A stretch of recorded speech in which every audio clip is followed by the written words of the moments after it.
రాష్ట్రంలో బీఆర్ఎస్ నేతల ఆటలు సాగవని హెచ్చరించారు ప్రభుత్వ విప్ ఆది శ్రీనివాస్. బీఆర్ఎస్ దగ్గరున్న అస్త్రాలన్నీ అయిపోయాయని, అందుకే తెలంగాణ సెంటిమెంట్ మళ్లీ తెస్తున్నారని మండిపడ్డారు. అసెంబ్లీలో చర్చకు రమ్మని సీఎం సవాల్ చేస్తే కేటీఆర్ పారిపోయారని ఆరోపించారు.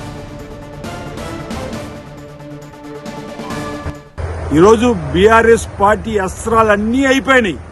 ఇక ఆఖరి అస్త్రంగా ఆంధ్ర తెలంగాణ సెంటిమెంట్ మీరు ముందుకు తీసుకొని రావాలనుకుంటారు. తెలంగాణ ప్రజలు మీ యొక్క ఆలోచన విధానాన్ని తెలంగాణ అనే నినాదంతో మీరు అధికారంలోకి వచ్చి 9.5 సంవత్సరాల్లో ఈ రాష్ట్రాన్ని విధ్వంసం చేసి ఆర్థికంగా ధ్వంసం చేసి రాష్ట్రాన్ని మీరు మాత్రం కోటీశ్వర్లు ఈరోజు జమీందారులు గతంలో ఈ దేశంలో ఉన్నటువంటి అగ్ర బాగాన అవినీతితో సంపాదించి డబ్బుల పరంగా మీరు ముందుకు పోయిన చెప్పండి ప్రజలు భావించారు. కాబట్టి మేము అసెంబ్లీలో పక్కన పెట్టిర్రు, పార్లమెంట్లో జీరోకు పరిమితి చేసిర్రు, ఎమ్మెల్సీ ఎన్నికలు మీరు పోటీ చేయలేని పరిస్థితికి వచ్చింది.